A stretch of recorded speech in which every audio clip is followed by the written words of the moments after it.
வணக்கம் மக்களே! இன்னைக்கு நம்ம மார்க்கெட் ஒரு கன்சாலிடேஷன தான் போஸ்ட் பண்ணியிருக்கு. நிஃப்டி 50 ஒரு 66 பாயிண்ட்ஸ் வரைக்கான இறக்கத்தையும், பேங்க் நிஃப்டி ஃப்ளாட்டா வந்து க்ளோஸ் ஆயிருக்கு. பெரிய ஒரு மூவ்மெண்ட் இல்ல. வெறும் 1 பாயிண்ட்ஸ் பாசிட்டிவா வந்து க்ளோஸ் ஆயிருக்கு. இன்னைக்கு ஓவரால் நம்ம மார்க்கெட்டே ஒரு கன்சாலிடேஷன் தான். பெரிய அளவுக்கான ஒரு வாலடைல் எல்லாம் இன்னைக்கு நம்ம டேல ஏற்படாம தான் வந்து இருந்திருக்கு. இன்னைக்கு டேலயும் எஃப்ஐஎஸ் பார்த்தீங்கன்னா, பயங்கரமா வந்து வித்திருக்காங்க. ஆனா பெரிய அளவுக்கான ஒரு இம்பாக்ட் வந்து நம்ம இண்டெக்ஸ்ல ஏற்படல. 4780 கோடிக்கு இன்னைக்கு எஃப்ஐஐஸ் வித்திருக்காங்க. 5200 கோடிக்கு டிஐஎஸ் வாங்கி ஒரு சப்போர்ட்ட குடுத்துருக்காங்க. பட் எஃப்ஐஐஸ் பார்த்தீங்கன்னா, ரணகொடூரமா வித்து வீசிட்டு போயிட்டே இருக்காங்க. என்னைக்கு இவனுங்க பிரேக் போடுவாங்க அப்படிங்கிறது தெரியல. பட் கொஞ்ச நாள் தொடரட்டும். ஒண்ணும் பிரச்சனை இல்ல. ஸோ அப்படியே கொஞ்சம் கொஞ்சமா ஒரு ஆப்பர்ச்சுனிட்டிய ஏற்படுத்தி குடுத்தானுங்கன்னா, நல்ல ஒரு போர்ட்ஃபோலியோவ பில்ட் பண்ணிருவேன். இன்னும் சில பங்குகள் எல்லாம் பார்த்தீங்கன்னா, அடுத்த கட்ட ஆப்பர்ச்சுனிட்டிய நோக்கி வந்துட்டுருக்கு.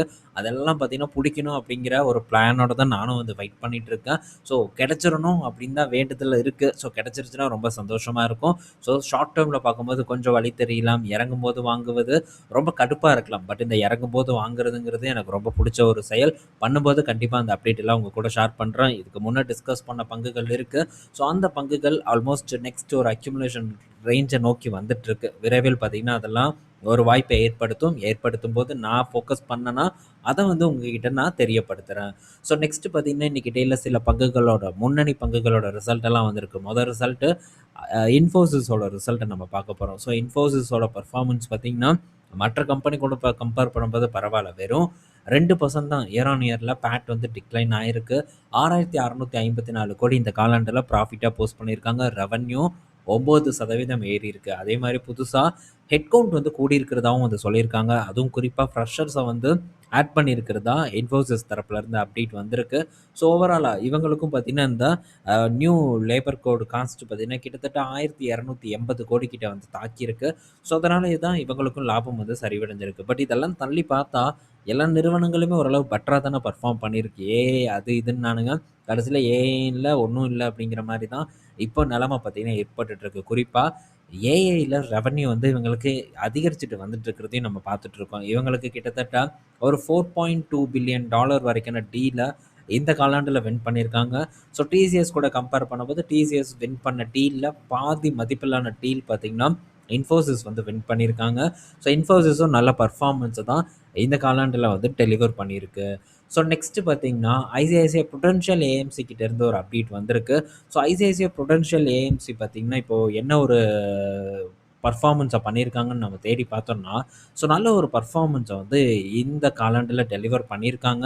ஸோ போன இயர் ஆன் இயர் கூட கம்பேர் பண்ணும்போது 45% உயர்ந்திருக்கு. டிவிடெண்ட் பார்க்கும்போது ரூ. 14.80 கிட்ட வந்து டிவிடெண்ட் தரதாவும் அனௌன்ஸ்மென்ட் வந்து குடுத்துருக்காங்க. ஸோ ஓவராலா இந்த ஐசிஐசிஐ ஏஎம்சியோட பெர்ஃபார்மன்ஸ் பார்த்தீங்கன்னா, பெட்டரான ஒரு பெர்ஃபார்மன்ஸா தான் இந்த காலாண்டுல வந்து இருக்கு. கிட்டத்தட்ட 917 கோடி ப்ராஃபிட்டா வந்து இந்த காலாண்டுல போஸ்ட் பண்ணியிருக்காங்க. இது போன வருடம் இதே காலாண்டுல பார்க்கும்போது 632 கோடியா இருக்கு. இதே HDFC ஏஎம்சியோட ரிசல்ட் வந்திருந்தது. பட் இந்த அளவுக்கான ஒரு பெர்ஃபார்மன்ஸ் பார்த்தீங்கன்னா, HDFC ஏஎம்சி கிட்ட இல்ல. ஸோ அவங்கள ஓவர்டேக் பண்ண ஒரு பெர்ஃபார்மன்ஸ் தான் பார்த்தீங்கன்னா, இந்த ஐசிஐசிஐ ஏஎம்சில இருக்கு. இது தொடர்ந்து இருக்கா அப்படிங்கிறத தான் நம்ம வெயிட் பண்ணி வந்து பார்க்கணும்.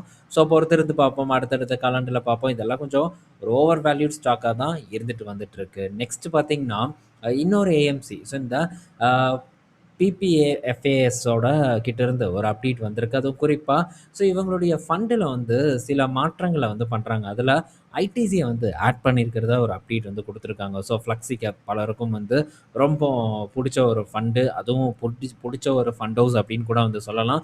இவங்க தான் தரமான ஒரு பெர்ஃபார்மன்ஸ வந்து அ எ டெலிவர் பண்ணிட்டு இருக்காங்க. மற்ற இந்த ஃப்ளெக்ஸி கேப் ஃபண்ட் கூட கம்பேர் பண்ணும்போது.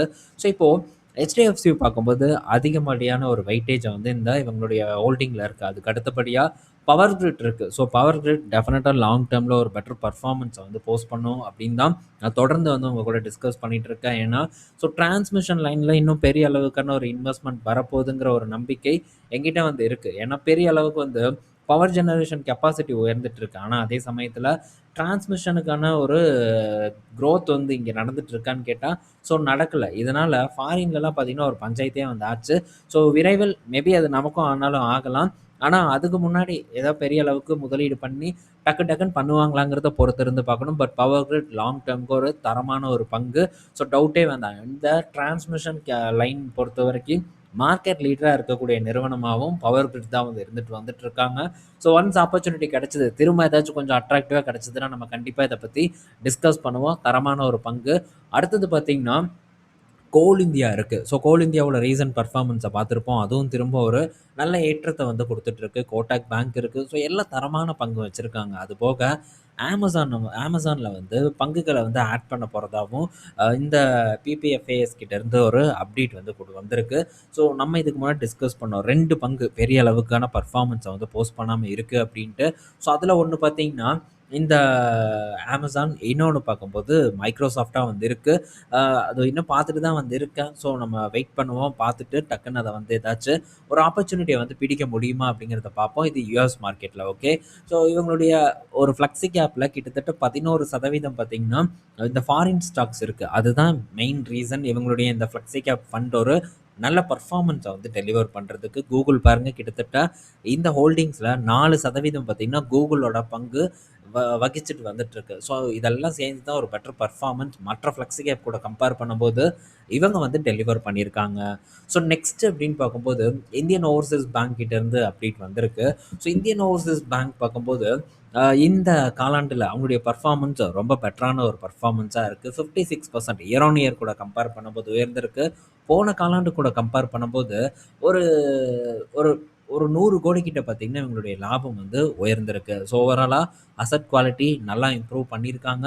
ஸோ இதுவும் பார்த்தீங்கன்னா, அடிமட்டத்தில இருக்கக்கூடிய பங்கு. பட் இது ஆல்ரெடி ஒரு ஓவர் வேல்யூட் ஸ்டாக் அப்படிங்கிறத நம்ம மனசுல வந்து வச்சுக்கணும். அதுவும் இல்லாம ஒரு சின்ன சைஸ் பேங்க். சின்ன சைஸ் பேங்க்ல நம்ம ரொம்ப வந்து எச்சரிக்கையா இருக்கணும் அப்படிங்கிறதையும் நம்ம எப்பவுமே ஞாபகத்துல வச்சிருக்கணும். ஸோ 1365 கோடி இந்த காலாண்டுல ப்ராஃபிட். அது போக அசெட் குவாலிட்டி பாருங்க, கிராஸ் என்பிஏவும் டிக்ளைன் ஆயிருக்கு. நெட் என்பிஏவும் டிக்ளைன் ஆயிருக்கு. இதுவே ஒரு 12 குவார்ட்டருக்கு முன்னாடி பாருங்க 8.19% இருக்கு. இதெல்லாம் பார்த்தீங்கன்னா, இவங்க இந்த பேட் லோன்ஸ் எல்லாம் வித்திருப்பாங்க. ரைட் ஆஃப் பண்ணியிருப்பாங்க. அதனால தான் இந்த அளவுக்கு வந்து குறைஞ்சிருக்கு. பட் அதே சமயத்துல பல பங்குகள் ஸ்மால் கேப் நீங்க எடுத்துக்கலாம். ஸோ சில என்பிஎஃப்சிஸ் எடுத்துக்கலாம். இன்னும் சில சில பேங்க் எல்லாம் வந்து இருக்கு. இந்த மாதிரி ரைட் ஆஃப் பண்ணியும் சரி, அசெட் ரீகன்ஸ்ட்ரக்ஷன் கம்பெனிக்கு வித்தும் சரி, ஸோ அசெட் குவாலிட்டி இன்னுமே ரொம்ப ஒர்ஸ்ட்டா இருக்கிறத நம்மளால வந்து பார்க்க முடியுது. ஸோ அந்த அளவுக்கு தான் மேனேஜ்மெண்ட் இருந்துட்டு இருக்கு அப்படிங்கிறத நம்ம கிளீனா வந்து பார்த்துட்டு இருக்கோம். ஸோ ஓவரால் பெட்டர் பெர்ஃபார்மன்ஸா ஒவ்வொரு பிஎஸ்யூ செக்டார் பங்குகளும் டெலிவர் பண்ணிட்டு இருக்கு. மேபி ஏதாச்சும் ஒரு ஒரு அப்சைட் மூமெண்டம் ஏற்பட்டாலும் ஏற்படலாம் அப்படின்னு நான் நினைக்கிறேன். இந்த ஐஓபி, அடுத்தது இந்த Central Bank of India. So இந்த இடத்துலலாம் கொஞ்சம் வந்து நீங்கள் கான்சன்ட்ரேட் பண்ணிட்டு வாங்க.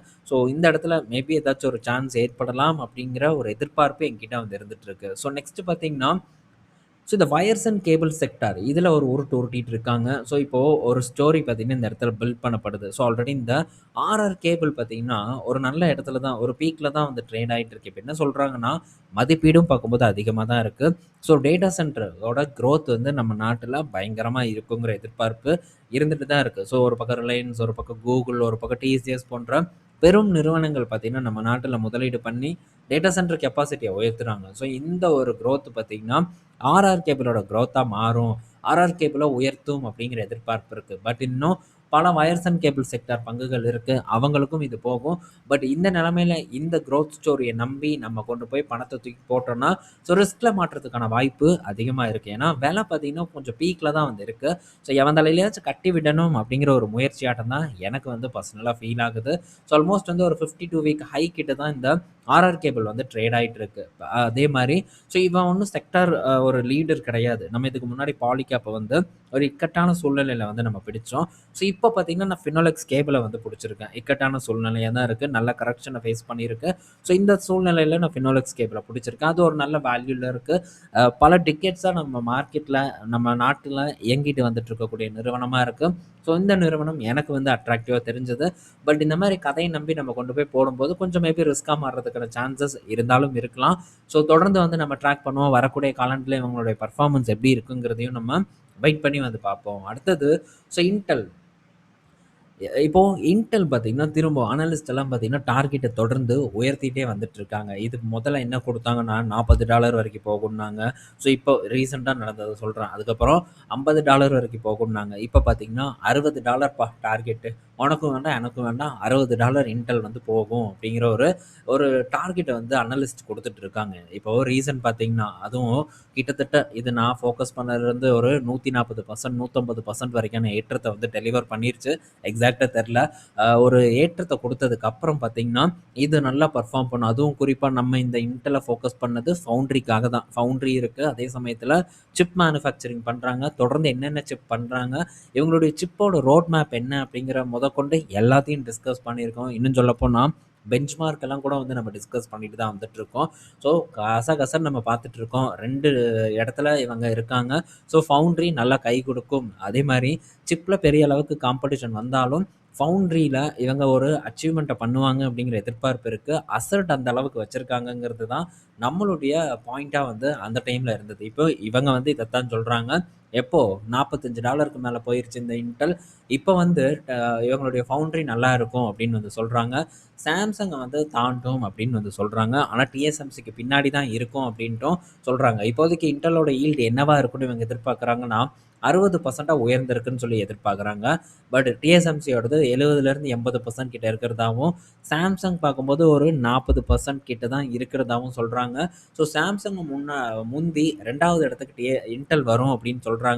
வரும். இப்ப வருமா? இப்பல்லாம் வராது. டைம் ஆகும். இன்னுமே சாம்சங் கிட்ட பார்த்தீங்கன்னா, கிளையண்ட்ஸ் வந்து நல்லாவே வந்து இருக்காங்க. ஆனா இன்டெல் கிட்ட சொல்லிக்கும்படியான கிளையண்ட்ஸ் இல்ல. மைக்ரோசாஃப்ட் இருக்காங்க, Amazon இருக்காங்க.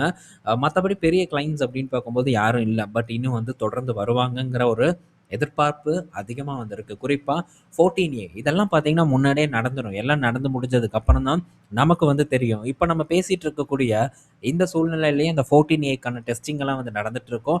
அத தாண்டி அட்வான்ஸா ஏதாச்சும் டெஸ்டிங் பண்ணுனாலும் வந்து பண்ணலாம். ஸோ எல்லாம் நடந்துரும். ஸோ அவங்களுக்கு எல்லாம் தெரியும். கரெக்ட்டா பார்த்தீங்கன்னா ஏத்துவானுங்க. பட் நம்ம என்னன்னா, நம்ம என்ன பண்ணி வாங்கணும்னா, ஸோ நமக்கு அது ஒரு பாட்டமா வந்து ரீச் பண்ணும்போது, இதுல ஒரு நல்ல ஒரு மூவ்மெண்ட் நடக்குமா? ஸோ இதில பிசினஸ் நல்லா போகுமா? அப்படிங்கிற ஒரு ஒரு ப்ரெடிக்ஷன், ஒரு அனாலிசிஸ் வந்து நம்ம பண்ணணும். அது வந்து நம்ம மைண்ட்ல இருந்து தான் வந்து பண்ணணும். ஸோ மற்ற டேட்டா, ஸோ இந்த மாரி அனலிஸ்ட் குடுக்கக்கூடிய ரிப்போர்ட் இதெல்லாம் தாண்டி, ஸோ நமக்கு அந்த பிசினஸ் மேல நம்பிக்கை இருக்கணும். அந்த பிசினஸ்ல ஒரு புரிதல் இருக்கணும். அது பண்ணுமா? பண்ணாதா? அப்படிங்கிற ஒரு ஒரு ஒரு ஒரு பார்வை பார்த்தீங்கன்னா, நம்மகிட்ட இருக்கணும். அப்படி இருந்ததுன்னா, ஒரு பாட்டம்ல நம்மளால ஒரு பங்க வந்து டெஃபினட்டா வந்து பிடிக்க முடியும். முடிஞ்சு போச்சு அப்படின்னு சொன்ன கம்பெனி எத்தன பேருக்கு ஞாபகம் இருக்கு அப்படின்னு தெரியல. பட் மறந்தீங்கன்னா ஒண்ணுமே பண்ண முடியாது. மார்க்கெட்ல ஞாபக சக்தி இருந்துகிட்டே இருக்கணும். ஸோ இந்த பங்கு கஷ்ட காலத்துல இருக்கும்போது என்ன மாரியான ஒரு சூழ்நிலை இருந்தது? என்னென்ன கிரிட்டிசிசம் இந்த பங்கு மேல இருந்தது? இப்போ அந்த கஷ்ட காலம் மாறி நல்ல காலம் வந்ததுக்கப்புறம் என்னென்ன விஷயங்கள பேசுறாங்க அப்படிங்கிற ஒரு ஒரு ஒரு பார்வை நம்மகிட்ட இருக்கணும். அவங்க நடக்கிறத நம்ம ரெஜிஸ்டர் பண்ணி மைண்ட்ல வச்சுக்கணும். இதெல்லாம் இருந்தா தான் அடுத்தடுத்து நம்ம பிடிக்கக்கூடிய பங்குகள ஸோ நம்ம சரியான ஒரு முடிவு எடுக்கிறதுக்கு ரொம்ப யூஸ்ஃபுல்லா இருக்கும். ஸோ இது கண்டிப்பா வந்து பல நண்பர்களும் தெரிஞ்சுக்க வேண்டிய விஷயம். இதெல்லாம் சும்மா பாரு ஏறிருச்சு பாரு கெத்து போட்டுட்டு நான் பாட்டுக்கு பேசிட்டு போயிட்டே இருக்கலாம். இத்தன விஷயத்த நான் சொல்லணும் அப்படிங்கிற ஒரு அவசியம் இல்லவே இல்ல. பட் எதுக்கு சொல்றேன் அப்படின்னா, இது மற்ற நண்பர்கள், புதுசா பார்க்குற நண்பர்கள், புதுசா வர நண்பர்களுக்கெல்லாம் ரொம்பவே கரெக்ட்டா இருக்கும். ஸோ இப்படியெல்லாம் நம்ம பண்ணலாமா? அப்படிங்கிற ஒரு ஐடியா ஏற்படும் அப்படின்னு நான் நெனைக்கிறேன். பட் இந்த மாரி பேசுறதெல்லாம் நான் என்னமோ தற்பெருமை பேசுறேன் அப்படின்னு வந்து பலரும் வந்து நெனச்சுட்டு இருக்காங்க. தற்பெருமை பேசி எனக்கு ஒண்ணும் ஆகப் போறதில்ல. அப்படி நான் பேசணும்னா பல பங்கு இருக்கு. தினமும் பேசிட்டே இருக்கலாம். ஸோ இது எதுக்கு நான் இந்த இடத்துல டிஸ்கஸ் பண்றேன்னா, புரிதல் ஏற்படணும். ஏன் வாங்குறேன்னு தெரியணும். சும்மா பேர கேட்டு வாங்குறதுல எந்த அர்த்தமும் இல்ல. ஸோ ஏன் வாங்குனோம்? என்ன பண்ணிட்டு இருக்கோம்? அப்படிங்கிறத புரிதலுக்காக தான் இவ்வளோ தூரம் வந்து நம்ம டிஸ்கஸ் பண்றோம். புரிஞ்சிருக்கும் அப்படின்னு நான் நெனைக்கிறேன். ஸோ நாளைக்கு நம்ம இன்னொரு வீடியோல நம்ம மீட் பண்ணுவோம். பாய் மக்களே!